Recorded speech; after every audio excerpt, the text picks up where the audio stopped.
سلام بچه‌ها، من میسا هستم و خوش اومدین به یک درس دیگه از دوره جدیدمون انگلیسی از پایه که توی این درس برای بهتر جا افتادن زمان حال ساده که با همدیگه کاربردهاش رو یاد گرفتیم، قوانینش رو یاد گرفتیم، قیدهای زمانش رو یاد گرفتیم، میخوایم یک متن جامعی رو بررسی بکنیم.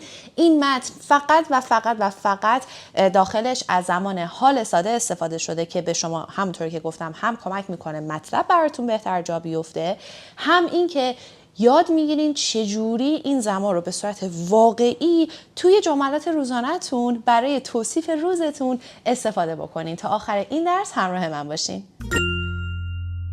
مرسی از اینکه امروز هم با یک درس دیگه همراهمون هستین. این درس یک فایل PDF داره که میخوایم با هم بررسیش بکنیم. اگر وارد کامنت ها بشین، اولین کامنت چنله، براتون یه لینک گذاشتم، روی لینک کلیک بکنین، وارد تلگرام بشین. اول مطمئن بشین که تو تلگرام جوین هستین، عضو هستین و بعد فایل رو دانلود بکنین و بعد از اینکه درس تموم شد خواهش میکنم تمرین بکنین. کار ما امروز اینه که این متن رو موشکافی بکنیم، ببینیم زمان حال ساده که با هم دیگه یاد گرفتیم چجوری استفاده شده و همین که در انتهای درس تمرین بکنیم و جملات خودمون رو بسازیم. بریم سراغ درس امروز. My name is Alex. I am 27 years old. I am from Toronto, Canada. I am an English teacher. I love my job because I help students learn and grow. I live in a small apartment near my school. Every morning, I wake up at 6:30. I take a shower, brush my teeth, and make a cup of coffee. I usually eat toast and eggs for breakfast. After breakfast, I get dressed and leave my apartment at 7:30. I walk to work. My school is only 10 minutes away. I start my first class at 8. I teach English to high school students. I teach grammar, vocabulary, reading, and speaking. I enjoy talking with my students and answering their questions. At noon, I eat lunch in the teacher's room. I usually eat a sandwich and drink juice. After lunch, I continue teaching until 3:30. Then I go to the gym or go shopping for groceries. In the evening, I cook dinner, check my emails, and watch a movie or read a book. I go to bed at 10:30. I have one brother and one sister. My brother is a doctor. He works in a hospital. He lives in Vancouver with his wife and 2 children. My sister is a student. She studies biology at university. She lives with our parents. On weekends, I visit my parents or meet my friends. We drink coffee, talk, and sometimes go hiking. I don't work on Saturdays or Sundays, so I relax and enjoy my free time. My life is simple, but I am happy. Every day is a new opportunity to learn something new. خب همونطور که دیدین بچه ها، در داخل این متنی که 1 2 3 4 5 6 7 تا پاراگراف داشت فقط از زمان حال ساده استفاده کردیم. ما یاد گرفتیم که زمان حال ساده رو برای عادت‌ها، برای واقعیت‌ها، برای کاری که هر روز انجام میدیم استفاده می‌کنیم و ببینین که چقدر راحت با همین یه زمانی که یاد گرفتین میتونین این همه جمله‌های خوب بسازین. حالا بریم سراغ موشکافی این متن و ببینیم که اصلا جمله‌ها چجوری کنار هم دیگه استفاده بشن. خب من اینجا هایلایترمو روشن می‌کنم. خب بریم از پاراگراف اول شروع کنیم. My name is Alex. My name is Alex. میبینیم بچه ها اینجا از to be verb استفاده شده.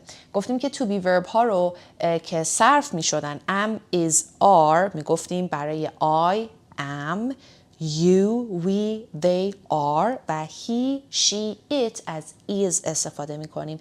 اینجا گفته my name is Alex، داره خودش رو معرفی میکنه. یکی از کاربردهای افعال to be در زمان حال استاده این بود که خودم رو معرفی کنم، introduction بگم. من الکسم، من میسام، من معلمم، من اهل ایرانم. برای اینجور چیزا استفاده میشد و دقیقاً اینجا دارین کاربردش رو میبینین. My name is Alex. اسم من الکسه. I am 27 years old. ما همچنین بچه یاد گرفتیم که چجوری میتونیم اینا رو به حالت contraction در بیاریم. I'm به جای I am بگیم I'm 27 years old. من 27 سالمه. میبینین دوباره از to be verb استفاده شده. I am from Toronto, Canada. I am دوباره to be verb داریم. من اهل تورنتو کانادا هستم. I'm from Tehran, Iran. I'm from London, England. I'm from Florida. هر چیزی که باشه I'm from. I am an English teacher. دوباره از to be verb استفاده کرده داره. اینجا شغلش رو میگه. من معلم انگلیسی هستم. I am an English teacher. I love my job. I love my job. من شغلم رو دوست دارم because I help students learn and grow. I love my job. شغلم رو دوست دارم because چون که زیرا I help students من به دانش آموزا کمک میکنم learn که یاد بگیرن and grow رشد بکنن. خب بچه من افعال غیر to be رو با سبز براتون هایلایت میکنم. I love my job. I help students learn and grow. خب میخوام بچه ها شما این جمله رو این متن رو با واقعیت های خودتون جایگذاری کنید. مثلا بگین I'm Misa, I'm 32 years old, I'm from Tehran, Iran, but I live in Toronto. I am an English teacher. I love my job because I help students learn and grow. شما میتونید بگین I am an accountant, I'm a firefighter, I'm a doctor, I'm a nurse. شغلارم بچه ها یه ویدیو داریم از ویدیو گذشته همه رو براتون معرفی کردم. اوکی؟ این از این. بریم سراغ پاراگراف دوم. I live in a small apartment near my school. I live. من زندگی میکنم توی یک آپارتمان کوچیک نزدیک مدرسه. نزدیک مدرسم. Near my school. نزدیک مدرسم. I live. زندگی میکنم. کجا؟ In a small apartment. در یک آپارتمان کوچیک. I live in a big apartment. I live in a house. I live in a big house. Near my school. Near my office. نزدیک مدرسم. نزدیک دفترم. Every morning. قیدها رو با هم یاد گرفتیم بچه ها. Every morning. هر روز صبح. I wake up at 6:30. میبینید عادت ها رو داره توصیف میکنه. I wake up at 6:30. ساعت 6:30 از خواب پا میشم. Wake up از خواب بیدار شدن. I wake up at 6:30. شما میایین برای خودتون 6:30 رو برمیدارین. زمانی که صبح خواب پا میشین رو میذارین. مثلا every morning I wake up at 8. Every morning I wake up at 4:30. هر ساعتی که خواب پا میشین. I take a shower. بچه این افعالی که میخوام بهتون یاد بدم و این افعال رو قشنگ یاد بگیرین توی نوتتون بنویسین و سعی کنین ازش استفاده کنین. I take a shower. من دوش میگیرم. تو take a shower دوش گرفتن. I brush my teeth. دندونامو مسواک میزنم and make a cup of coffee. و یه لیوان قهوه درست میکنم. I take a shower. I brush my teeth. I make a cup of coffee. I usually میبینین قید زمان usually رو با هم یاد گرفتیم تو درسای قبل. I usually eat toast and eggs for breakfast. معمولا صبح برای صبحونه توست و تخم مرغ میخورم. I eat میخورم. چی میخورم؟ toast and eggs. شما میتونید بگین I eat toast and peanut butter. I eat toast, cheese and butter. I eat نمیدونم هر چیزی omelette with mushrooms or mushroom omelette. املت قارچ میخورم. After breakfast, بعد از صبحونه, I get dressed. To get dressed means لباس پوشیدن. After breakfast, I get dressed. بعد از صبحونه لباس میپوشم and leave my apartment at 7:30 و ساعت 7:30 آپارتمان رو ترک میکنم. بچه این فعلای سبز رو یاد بگیرین قشنگا. اوکی؟ Perfect. Next one. I walk to work. من پیاده میرم سر کار. I walk to work. میخوام بگم با ماشین میرم. I drive to work. I take a bus to work. I take the subway to work. My school is only 10 minutes away.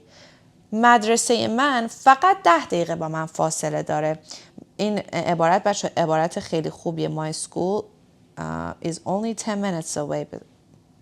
بذارین با یه دورش رو براتون خط بکشم. My school is only 10 minutes away. میخوایم بگین مثلا آفیس من 20 دقیقه به هم فاصله داره. My office is only 20 minutes away. My best friend's house is only 5 minutes away. فقط 5 دقیقه با هم فاصله داره. Okay? I start my first class at 8. I start my first class at 8. من اولین کلاسمو ساعت 8 شروع میکنم. I start. من شروع میکنم. My first class اولین کلاسمو at 8. در ساعت 8. I teach English to high school students. من به بچه های دبیرستانی انگلیسی درس میدم. I teach grammar. من درس میدم گرامر. vocabulary لغات. reading speaking مکالمه.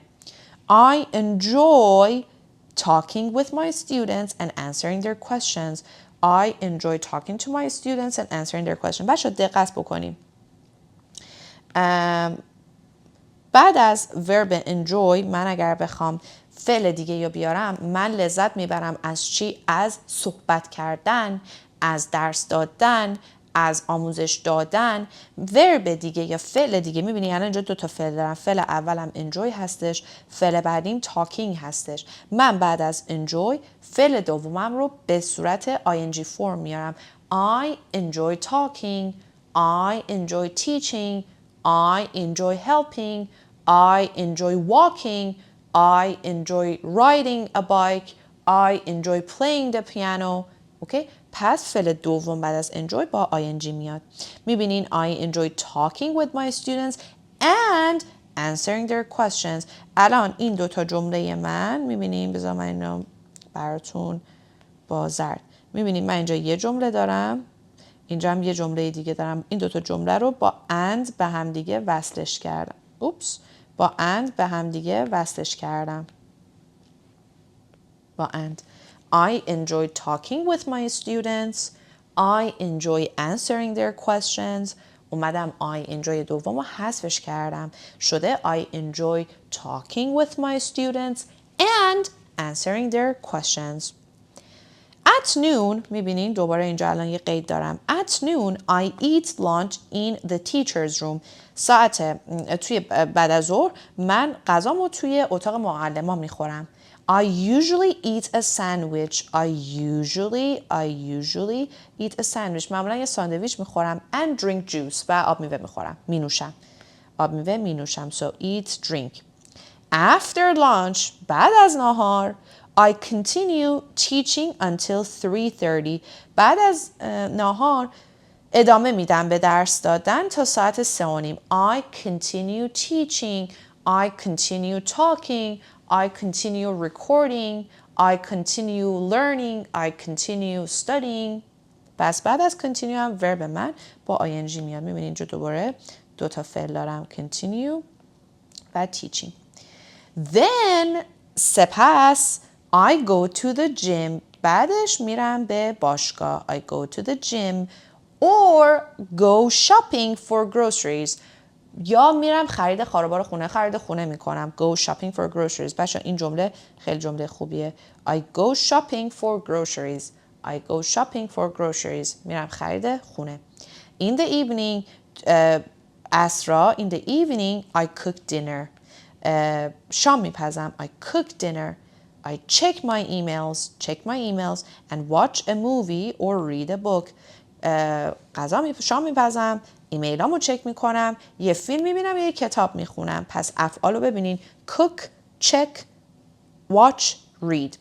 و چون دوباره اولش من از ضمیر I استفاده کردم برای جمله های بعدی حذفش کردم چون اول جمله اومده I cook dinner, check emails, watch a movie and read a book. دیگه I نمیارم. I go to bed at 10:30 ساعت 10 شبم. I go to bed at 10:30 ساعت 10:30 شبم میرم کجا؟ میرم تو تخت میخوابم. I go to bed. I have one brother and one sister. من یک خواهر و یک برادر دارم. My brother is a doctor.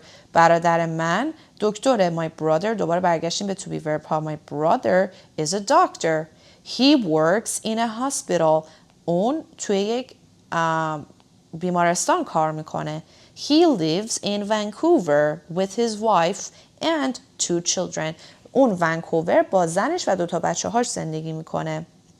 My sister is a student. دوباره to be verb دارم. خواهر من دانش آموزه. She studies biology at university. اون تو دانشگاه بیولوژی میخونه.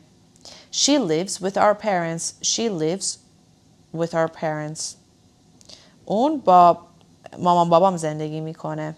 با والدینم زندگی میکنه. She lives with our parents. So I have one brother and one sister. My brother is a doctor. He works in a hospital. He lives in Vancouver with his wife and 2 children. My sister is a student. She studies biology at university and she lives with our parents. On weekends, آخر هفته ها, or on the weekends, دوباره قید دارم. I visit my parents. میرم مامانم اینا رو میبینم. Or meet my friends. or میرم دوستامو میبینم. I visit سر میزنم به مامانم اینا یا میرم دوستامو میبینم. So I visit my parents or I visit my friends. دومین I حذف شده. We drink coffee. کافی می نوشیم. Talk. صحبت میکنیم. And sometimes go hiking. و از وقتا هم میریم hiking. میریم راه میریم. Sometimes. دوباره قید دارم. I don't work on Saturdays or Sundays. Don't work میبینی فعل منفی آورده با do plus not که شده don't منفیش کرده. I don't work on Saturdays or Sundays. من شنبه ها و یک شنبه ها کار نمی کنم. So I relax. به خاطر همین I relax میکنم and enjoy my free time. و از تایم آزادم لذت برم. My life is simple. زندگی من خیلی ساده است. My life is simple. But I am happy. ولی من خوشحالم. Every day is a new opportunity to learn something new. هر روز یک موقعیت جدیده که یک چیز جدیدی رو یاد بگیریم. اوکی؟ یک متن بسیار ساده و 7 پاراگراف داشت بچه ها. دیدیم که فقط با یک زمان ساخته شده بود. ما یاد دیدیم زمان to be verb افعال to be verb چجوری استفاده شده بودن تو این زمان. افعال اصلیمون love, help, learn, enjoy, teach چجوری استفاده شدن و دیدیم که اصلا آقا همه این کاربردهایی که راجع به simple present یاد گرفتم چجوری تو جمله اومده بود. یک بار دیگه بچه ها از متن روی متن میخونم. خوب دقت بکنی. آروم میخونم. گوش بکنی و سعی کنی متن رو بفهمی. My name is Alex. I'm 27 years old. I'm from Toronto, Canada. I'm an English teacher. I love my job because I help students learn and grow. I live in a small apartment near my school. Every morning, I wake up at 6:30. I take a shower, brush my teeth, and make a cup of coffee. I usually eat toast and eggs for breakfast. After breakfast, I get dressed and leave my apartment at 7:30. I walk to work. My school is only 10 minutes away. I start my first class at 8. I teach English to high school students.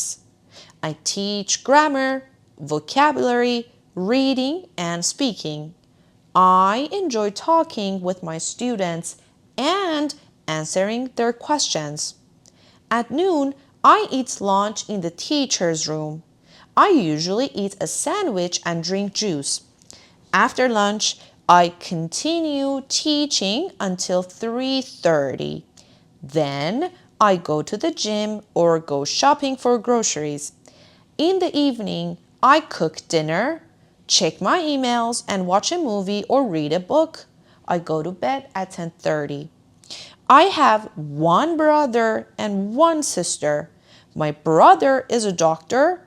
He works in a hospital. He lives in Vancouver with his wife and 2 children. My sister is a student. She studies biology at university. She lives with our parents. On weekends, I visit my parents or meet my friends. We drink coffee, talk, and sometimes go hiking. I don't work on Saturdays or Sundays, so I relax and enjoy my free time. My life is simple, but I'm happy. Every day is a new opportunity to learn something new. این متن رو با هم موشکافی کردیم بچه ها. ببین کن یاد گرفتم چجوری 2 تا جمله رو با اند وصل بکنم. همه اینا رو من بیشتر براتون توضیح میدم، ولی فقط خواستم یک متن رو بهتون بدم. شما واقعیت ها و حقایق خودتون رو و عادت های خودتون رو با این متن جایگذاری کنید. یعنی اسمتون رو جایگذاری کنید، شغلتون رو جایگذاری کنید، چند تا برادر دارین، چند تا خواهر دارین، خواهرتون چی کار میکنه، برادرتون چی کار میکنه، اسرار چی کار میکنین، بعد از کار چی کار میکنین. میخوام این متن یک رفرنس باشه براتون که بتونین متن خودتون بنویسین. و برای تمرین ازتون میخوام که متن خودتون بعد از اینکه نوشتین برای من کامنت بکنین. من کاری که براتون میکنم اینه که متنتون بررسی میکنم، اگه جایش ایراد داشت بهتون میگم که یک تمرین خوبی باشه براتون. خب بریم بچه‌ها صفحه بعد. من تو صفحه بعدی برای شما یه سری تمرین گذاشتم، سوالا رو بخونین که جواب بدین. اوکی، من 1-2 تاشو باهاتون بررسی میکنم، بقیه‌اش با خودتون باشه. اولیش reading comprehension هستش، یعنی میخوام سوالا رو بپرسم، شما جواب بدین، متن رو جوابشو بنویسین. دومیش هم که fill in the blanks، بعد جاهای خالی رو پر کنین. بریم سراغ قسمت اول. گفته که what does Alex do? What does Alex do? یعنی what does Alex do؟ یعنی شغل الکس چیه؟ What is Alex's job? What does he do for a living? What is his job? What does Alex do? What's his job? So این یعنی که این یعنی what's his job? Oh my goodness. یعنی شغلش چیه؟ Okay? So what's his job? میگیم Alex is an English teacher. Alex معلم انگلیسیه. Where does Alex live? Alex کجا زندگی میکنه؟ Alex یا he فرقی نمیکنه، هر کدومشون بیارین. Lives in Toronto, Canada. توی تورنتو کانادا یا تورنتو کانادا زندگی میکنه. So Alex lives in Toronto or he lives in Toronto. What time does Alex wake up? ساعت چند از خواب پا میشه؟ He wakes up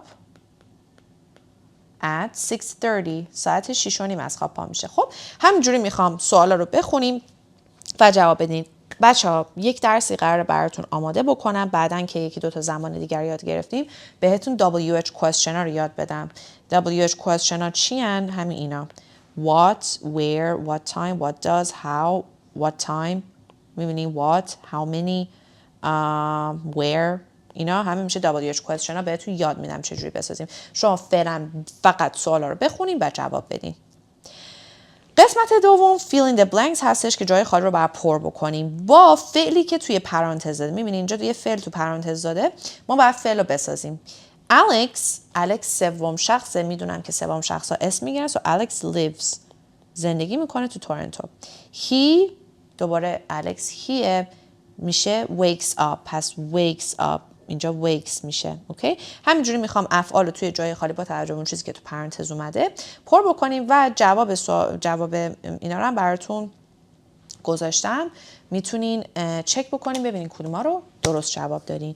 اینم از درس امروز بچه ها. خواهش میکنم مهمترین بخش یادگیری شما اینجا شروع میشه که باید برین متن رو دوباره بخونین، هر چیزی که دیدین نکته بود رو بنویسین، خط خطی کنین، هایلایت بکنین. این متن رو من هم اینا رو بر اینجوری نوت گذاشتم، هم متن ساده بدون هیچ نوتی رو گذاشتم که خودتون اگه خواستین پرینت بکنین، نکته هاتون رو بنویسین، اینجوری درس بخونین. من توی این چنل 1500 تا ویدیو ویدیو وجود داره و خب خیلی ها شاید اون 1500 تا ویدیو رو ندیده باشن، خیلی هم که اون ویدیوها رو خیلی هاش رو دیدن میدونن که من همیشه بهتون گفتم سعی کنین تا جایی که میتونی غرق در یادگیری بشین. این یعنی غرق در یادگیری شدن و یاد گرفتن. اگه متن بذارین جلوتون همینجوری فقط نگاش کنین چیزی یاد نمیگیرین. از همین الان که تازه شروع پلیلیست و این دوره جدید، خواهش میکنم به حرفام گوش کنین، تمریناتی که میگین رو انجام بدین. من بهتون قول میدم اون کسایی که ویدیوها رو میبینن، تمرین میکنن، استمرار دارن، دوره میکنن، برمیگردن عقب دوباره درس رو میخونن، تمریناتشون رو نگاه میکنن، سعی میکنن از همه مهمتر صحبت بکنن، تا 6 ماه آینده یک پیشرفت بسیار چشمگیری خواهند داشت. پس شما هم این قول رو به خودتون بدین، از همین امروز تمرین رو شروع کنین، استمرار داشته باشین، دوره بکنین و بهتون قول میدم که لول زبانتون تا چند ماه دیگه یه مقدار میاد بالاتر و میتونین راحت‌تر صحبت بکنین. مرسی که تا آخرین درس همراه من بودین بچه‌ها.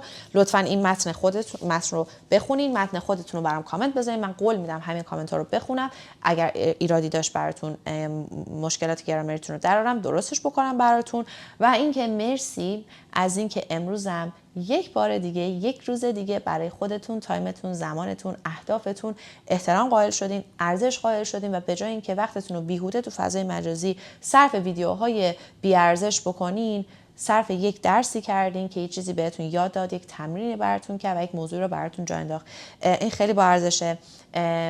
ویدیوهای بی محتوا یا بی ارزش زیاد ویو میخورن، ولی ویدیوهای آموزشی اونقدر ویو نمیگیرن، به خاطر اینکه این روزها متاسفانه آدمای کمی هستن که به اطلاعات عمومیشون، به آموزششون، به یادگیریشون اهمیت بدن. و اگه شما این ویدیو رو دیدین به خودتون افتخار کنین. شما جزو اون معدود افرادی هستین که مثل بقیه نیستین. شما متفاوتین. شما برای خودتون، اهدافتون ارزش قائلین و این خیلی خیلی برای من مهمه. مرسی که این ویدیو رو دیدین، مرسی که تا اینجا اومدین. اگه کسی امروز بهتون نگفته، من بهتون میگم دمتون گرم. باریکلا، دوستتون دارم و بهتون افتخار میکنم. تا یک ویدیو دیگه. Love you guys so much. Take care. See you soon and bye bye.